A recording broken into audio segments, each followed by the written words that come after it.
아이폰을 만든 스티브 잡스는 회사 내에서 직원을 마주치면 항상 이렇게 물었답니다. 내가 주는 돈을 받기 위해서 당신은 오늘 무슨 일을 했습니까? 직원들이 싫어했을 법한 돌직구죠. 하지만 사실 스티브 잡스는 그런 돌직구에 의해 스스로를 성장시켰다는 사실을 기억해야 합니다. 그는 이렇게 말한 적이 있어요. 나는 매일 아침 나 자신에게 질문을 던졌습니다. 오늘이 내 인생의 마지막 날이라면 오늘 하려는 일을 할 것인가? 물론 직원들 중에는 잡스와 마주치기를 학수고대했던 이들도 있었을 겁니다. 누군가는 잡스를 피하고 다른 누군가는 잡스를 반겼겠죠. 잡스는 그 스스로가 질문 자체였습니다. 그리고 질문에 대면하는 자세가 바로 삶을 대면하는 자세이기도 합니다. 여러분은 공부를 하는 사람입니다. 여러분은 잡스를 피하지 않을 자신이 있습니까? 그의 질문에 당당히 대답할 수 있습니까? 스티브 잡스가 여러분에게 던지는 돌직구입니다. 당신은 목표에 도달하기 위해서 오늘 무슨 공부를 했습니까? 책상에 올려두기만 해도 공부하고 싶어지는 365 혼공 캘린더, 스티브 잡스가 던지는 돌직구의 한 대목으로 시작합니다.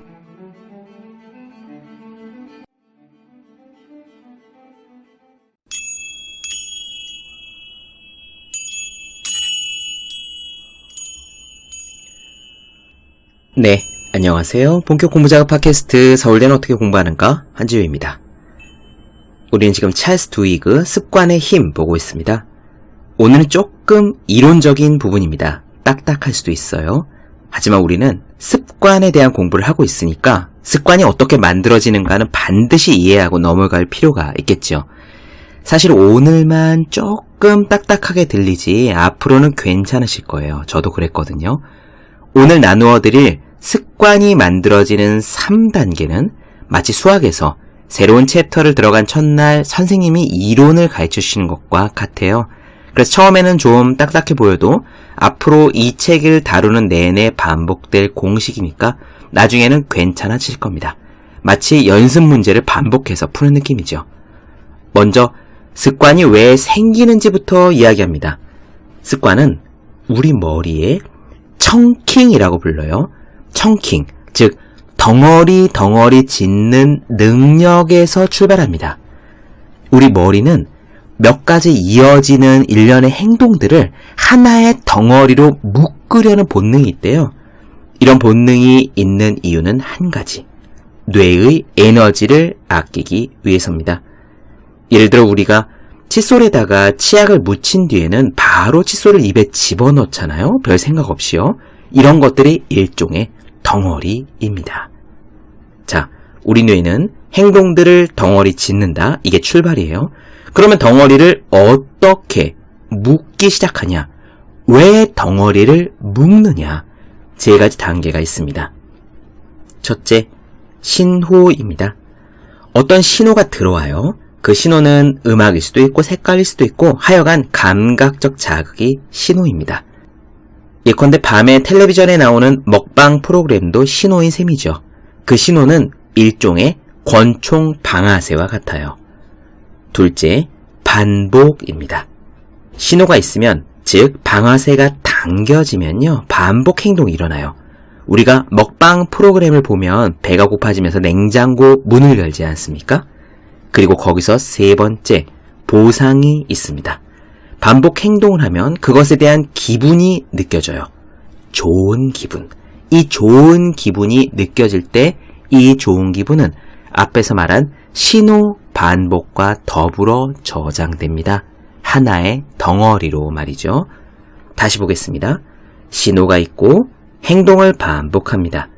행동을 할 때마다 좋은 기분, 즉 보상이 옵니다. 이 패턴을 반복할 때마다 습관이 생기고 습관은 반복될수록 더 강해져요. 이것이 습관이 생기는 원리입니다. 자, 간단히 오늘 내용 요약드렸고요. 그럼 찰스 두이그의 이야기로 직접 들어보시겠습니다. 시작할게요.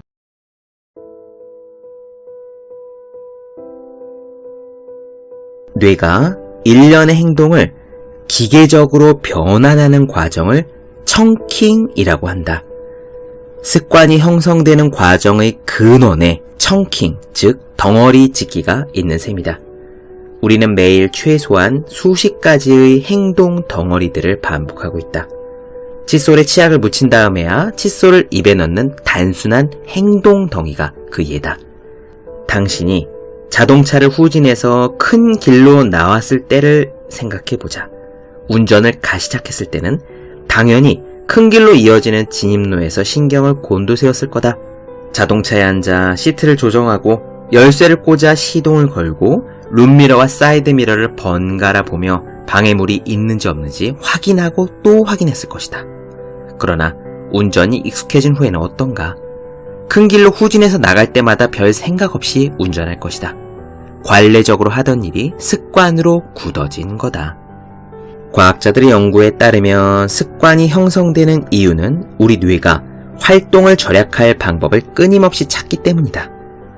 어떤 자극도 주지 않고 가만히 내버려두면 뇌는 일상적으로 반복되는 거의 모든 일을 무차별적으로 습관으로 전환시키려고 할 것이다. 습관이 뇌에게 휴식할 시간을 주기 때문이다. 뇌가 활동을 절약하려는 본능은 우리에게 상당히 유리하게 작용한다. 뇌가 효율적이면 그만큼 뇌에 필요한 공간이 줄어들고 따라서 머리 크기도 작아질 수 있다. 머리 크기가 작아지면 분만할 때 사망률이 줄어든다. 게다가 뇌가 효율적으로 작동한 덕분에 우리는 먹거나 걷는 것처럼 기본적인 행위를 하는데 드는 에너지를 줄일 수 있다. 하지만 뇌가 엉뚱한 순간에 활동을 정지하면 예컨대 숲에 숨어있는 맹수나 큰 길로 후진할 때 갑자기 달려오는 자동차처럼 매우 중요한 상황을 인식하지 못할 수도 있다. 그래서 우리 뇌는 습관을 사용해야 할 때와 하지 말아야 할 때를 구분하는 기발한 방법을 고안했다. 그것은 행동 덩어리를 시작하거나 끝낼 때마다 일어나는 현상이 바로 그것이다. 우리 뇌에서 이런 과정은 3단계로 이루어진다. 첫 단계는 신호다.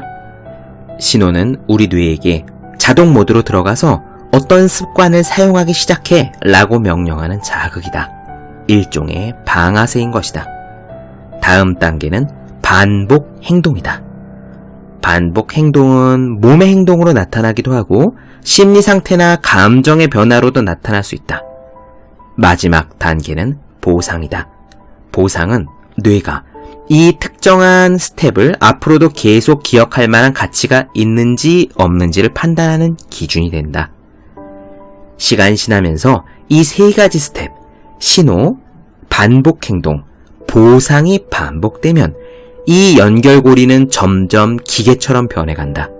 신호와 보상이 서로 얽히면서 거기에 강렬한 기대감과 욕망이 생긴다. 바로 이것이 습관이 탄생하는 지점이다. 우리의 습관은 운명이 아니다. 습관은 잊어버릴 수도 있고 변할 수도 있고 바뀔 수도 있다. 그러나 어떤 습관 고리를 찾아내는 게 중요한 이유는 하나의 습관이 형성되면 뇌가 의사결정에 참여하는 걸 완전히 중단하기 때문이다. 다시 말해 어떤 습관이 생기면 뇌가 생각을 안 한다.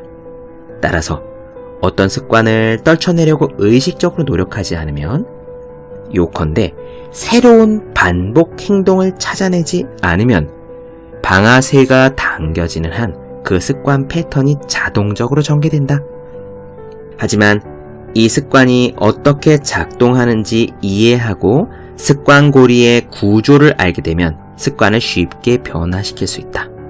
습관의 구성 요소를 정확히 파악하면 습관을 얼마든지 의지대로 조절할 수 있다. MIT의 한 뇌과학자는 나에게 이런 말을 했다. 우리는 사실 쥐가 하나의 습관을 만들도록 실험을 계속했습니다. 그렇게 습관을 만든 다음에는 아무런 보상을 주지 않음으로써 쥐의 습관을 끊는 데 성공했죠. 그런데 놀라운 사실은요, 시간이 한참 흐르고 나서 다시 같은 보상을 두었을 때 곧바로 옛 습관이 다시 나타난다는 겁니다. 습관은 결코 완전히 사라지지 않습니다. 우리 뇌 속에 고스란히 저장되는 거죠. 사실 이건 우리에게 큰 도움이 됩니다. 예컨대 아주 오랫동안 휴가를 다녀온 다음에 운전을 다시 처음부터 배워야 한다면 얼마나 끔찍하겠습니까? 문제는 딱 하나, 우리 뇌가 좋은 습관과 나쁜 습관을 구분하지 못하는 데 있습니다. 나쁜 습관도 항상 우리 머릿속에 숨어 있으면서 적절한 신호가 주어지기를 기다리는 거죠. 그렇다. 바로 이것이 우리가 운동을 습관화하고 식습관을 바꾸는 게 힘든 이유다. 운동으로 달리는 것보다 소파에 편하게 앉아 지내는 습관이나 도넛 가게 앞을 지날 때마다 도넛을 하나 사 먹는 습관에 길들면 그런 패턴이 머릿속에 자리 잡게 된다. 하지만 우리가 이런 행동들을 압도하는 새로운 습관을 만들어내는 법을 배우고 습관 고리를 지배하게 되면 똑같은 법칙이 적용돼서 나쁜 습관을 덮어버릴 수도 있다. 습관 고리가 없다면 뇌는 매 순간 일상의 자잘한 일들에 짓눌려 제대로 작동하지 못할 것이다. 상해나 질병으로 뇌에 손상을 입은 사람들은 정상적인 활동을 하지 못하는 경우가 많다. 그들은 문을 열거나 무엇을 먹어야 할지 결정하는 아주 기본적인 행동을 할 때도 굉장히 애를 먹는다.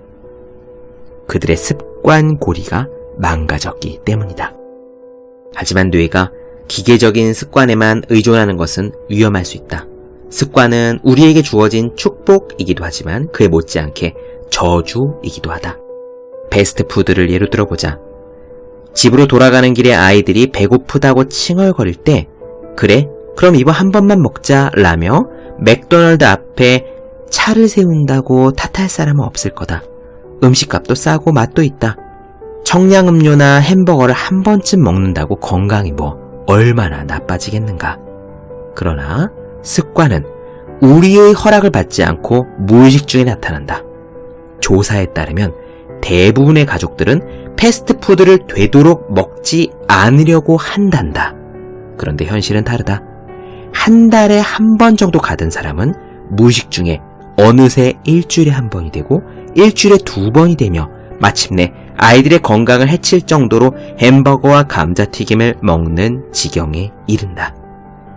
예일대학교 연구진은 가족들의 식사에서 패스트푸드 섭취량이 차츰 증가하는 이유를 연구해서 그들의 행동에 영향을 미치는 어떤 신호와 보상을 찾아냈다. 달리 말하면 습관 고리를 찾아낸 것이다. 하지만 대부분의 소비자들은 그것을 의식하지 못한다. 패스트푸드의 신호가 무엇일까? 예컨대 이런 것들이다. 맥도날드 매장은 어디서나 똑같이 생겼다. 맥도날드 경영진들이 의도적으로 매장의 구조뿐만 아니라 종업원들이 손님을 대하는 태도까지 규격화했기 때문이다. 맥도날드에서는 모든 것이 소비자에게 햄버거를 먹으라고 자극하는 신호다. 이런 신호를 볼 때마다 반복 행동을 하면 그리고 거기에서 보상이 얻어진다면 이러한 습관 고리는 뇌 속에서 점점 굳어진다. 그럼에도 불구하고 우리는 그런 패턴이 우리에게 존재한다는 것조차 인식하지 못하기 때문에 습관 고리를 깨트릴 기회를 갖지 못한다. 다시 말해, 거꾸로 말해, 신호와 보상을 인식하는 법을 배우면 무엇이 우리의 반복 행동을 자극하는 신호인지를 알고 무엇이 그 행동의 보상인지를 알면 우리는 반복 행동을 바꿀 수도 있다.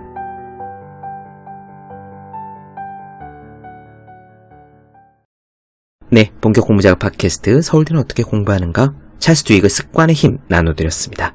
더 많은 이야기 궁금하신 분들, 질문사항 있으신 분들은 제 네이버 블로그 허생의 즐거운 편지, 다음 카카오 브런치 한주의 브런치, 인스타그램 해시태그 서울대는 어떻게 공부하는가, 유튜브 서울대는 어떻게 공부하는가 검색해주시면 좋겠습니다.